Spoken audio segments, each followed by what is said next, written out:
नौजवान बैरून मुल्क जाने के लिए हुकूमत से कर्ज कैसे हासिल कर सकते हैं? पाकिस्तान का कमोबेश हर दूसरा नौजवान बेहतर मुस्तकबिल और अच्छे रोजगार की तलाश में बैरून मुल्क जाने का ख्वाहिशमंद है, लेकिन यकमुश्त बड़ी रकम का इंतजाम करके बैरून मुल्क जाने के अखराजात पूरे करना ही इन नौजवानों के रास्ते की सबसे बड़ी रुकावट होता है।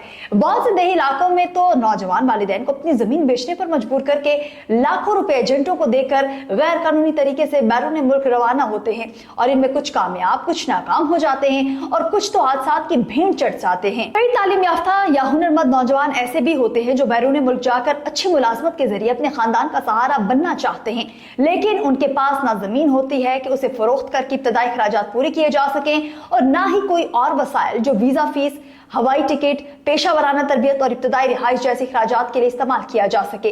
गैर कानूनी तौर पर बैरून मुल्क जाने वाले पाकिस्तानी कैसे रजिस्टर्ड ओवरसीज वर्कर बन सकते हैं? ताहम अब ऐसे नौजवानों के लिए आसानी पैदा होने का इम्कान है, क्योंकि हुकूमत ने इस मसले को सामने रखते हुए वजीर आजम यूथ प्रोग्राम के तहत नौजवानों को बिला सूद कर्ज देने का फैसला किया है ताकि वो बैरून मुल्क जाकर बाइज्जत रोजगार हासिल कर सके। ये बिला सूद कर्जा स्कीम वजीर आजम youth business and agriculture loan scheme का एक मखसूस हिस्सा है जो खास तौर पर उन नौजवानों के लिए है जिनके पास किसी मुस्तनिद गैर मुल्की आजिर की तरफ से तस्दीक शुदा मुलाजमत की पेशकश मौजूद हो। सरकारी तफसीलात के मुताबिक इस स्कीम के तहत उम्मीदवारों को 10 लाख रुपए तक का बिला सूद कर्ज फराहम किया जाएगा, जिससे वो मुलाजमत के लिए दरकार लाजमी खर्चात बआसानी पूरे कर सकेंगे। इस स्कीम के लिए 18 से 45 बरस तक के वो पाकिस्तानी शहरी एबल है जिनके पास कौमी शनाख्ती कार्ड और बैरून मुल्क आजिर की जानिब से तस्दीक शुदा ऑफर लेटर या वीजा की मंजूरी मौजूद हो। ज्यादातर ये मुलाजमतें हुकूमत के रजिस्टर्ड ओवरसीज एम्प्लॉयमेंट प्रोमोटर्स के जरिए फराहम की जाती हैं ताकि शफाफियत को यकीनी बनाया जा सके और नौजवान किसी धोखाधड़ी से महफूज रहें। दरखास्त के लिए जरूरी है कि उम्मीदवार अपने खानदान के किसी करीबी फर्द जैसे वालिद, वालिदा, भाई या बीवी को शरीक दरखास्त दहिंदा यानी जामिन के तौर पर शामिल करें ताकि कर्ज की वापसी के मामले में किसी मुश्किल की सूरत में जमानत दी जा सके। दरखास्त देने से पहले कौमी शनाख्ती card, passport, offer letter, visa की मंजूरी और अगर किसी पेशा वराना तरबियत की शर्त हो तो उसकी सनद जैसी लाजमी दस्तावेजात तैयार करना बहुत ज्यादा जरूरी है। अगर आजिर ने किसी पेशा वराना तरबियत की शर्त रखी हो तो इसकी सनद भी जरूरी है। इस तरह अगर मुलाजमत किसी रजिस्टर्ड ओवरसीज एम्प्लॉयमेंट प्रोमोटर के जरिए हासिल की गई है तो इसका लाइसेंस नंबर और रजिस्ट्रेशन की तफसील देना भी लाजमी है ताकि दरखास्त का अमल शफाफ और दुरुस्त बुनियादों पर मुकम्मल हो सके। इसके बाद उम्मीदवार वजीर आजम यूथ प्रोग्राम की सरकारी वेबसाइट पर ऑनलाइन फॉर्म पुर करता है जिसमें जाती मालूमात, मुलाजमत की तफसील, शरीक दरखास्त दहिंदा की मालूमात और मतलूबा माली मावनत की वजाहत दर्ज करना जरूरी है।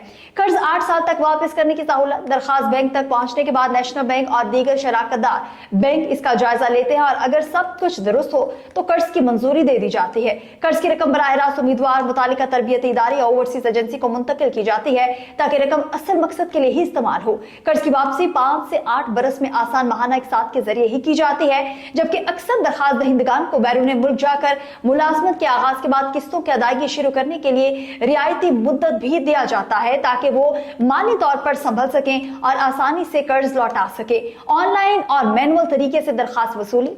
दरखास्त देने का तरीकाकार ऑनलाइन है, लेकिन national bank, bank of Punjab और दीगर शराकतदार बैंकों की शाखों पर भी दरखास्तें वसूल की जाती हैं। इस स्कीम के हवाले से वजीर आजम यूथ प्रोग्राम के चेयरमैन राना मशहूद अहमद खान का कहना है कि इस स्कीम का मकसद सिर्फ माली मदद नहीं बल्कि नौजवानों को आलमी मंडी तक रसाई देने, बावकार रोजगार के मौके देने और मुल्क के लिए कीमती ज़र मुबादला भेजने की एक जामनी कोशिश है। हमारा मकसद नौजवानों को खुद मुख्तार बनाना है ताकि वो अपनी और मुल्क की तकदीर बदल सके। रोजगार के हवाले से आलमी मंडी में अगरचे हर साल लाखों पाकिस्तानी मुलाजमतें हासिल करते हैं, लेकिन अब भी ये तादाद पाकिस्तान की आबादी और नौजवानों की तादाद के लिहाज से कम है। हुकूमत तरसीलात ज़र को बढ़ाने के लिए मजीद ममालिक में पाकिस्तानी नौजवानों के लिए रोजगार के मौके की तलाश में रहती है, लेकिन वसाइल की कमी के बाद बेशतर नौजवान मुकामी सतह पर ही मुलाजमत हासिल करके कमाई शुरू कर देते हैं और बैरून मुल्क जाने की हसरत दिल में दबा देते हैं। इसी वजह से वजारत ओवरसीज ने वजीर आजम को बैरून मुल्क भिजवाने के लिए कर्जा स्कीम शुरू करने की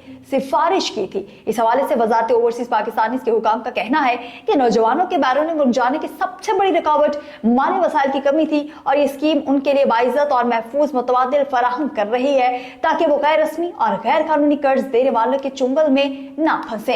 इससे बैरून मुल्क पाकिस्तानियों के लिए रोजगार के ज्यादा मौके हासिल करने में मदद मिलेगी।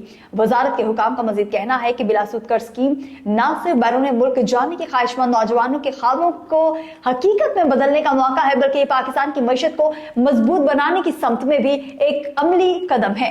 हुकूमत की निगरानी आसानी के साथ और शफाफ तरीकाकार के साथ ये स्कीम मुल्क के नौजवानों को आलमी सतह पर बाइख्तियार बनाने की भरपूर कोशिश है। सरकारी आदाद-ओ-शुमार के मुताबिक वज़ीर आज़म यूथ प्रोग्राम के तहत अब तक मुख्तलिफ शोबों में मजमूई तौर पर 186 अरब रुपए से ज्यादा के कर्जे जारी किए जा चुके हैं। इस मखसूस स्कीम के लिए हजारों नौजवानों ने दरखास्तें जमा करवाई हैं और मुतद्दिद की मंजूरी का अमल भी जारी है। वज़ीर आज़म यूथ स्कीम के हुकाम का कहना है कि हुकूमत की कोशिश है कि रजिस्टर्ड ओवरसीज एम्प्लॉयमेंट प्रोमोटर्स और गैर मुल्की सफारत खानों के ताउन से मुलाजमतों की तस्दीक के अमल को मजीद तेज किया जाए। इसके साथ साथ नौजवानों को जुबान की महारत और पेशावराना तरबियत के कोर्सेज फराहम किए जाए ताकि वो बैनुल अक़वामी मार्केट में ज्यादा अच्छे तरीके से मुसाबकत करने के काबिल हो सके। आपको ये वीडियो कैसी लगी कमेंट सेक्शन में जरूर बताइएगा। दीजिए अपनी मेजबान नकाशा यासीन को इजाजत। खुदा हाफिज।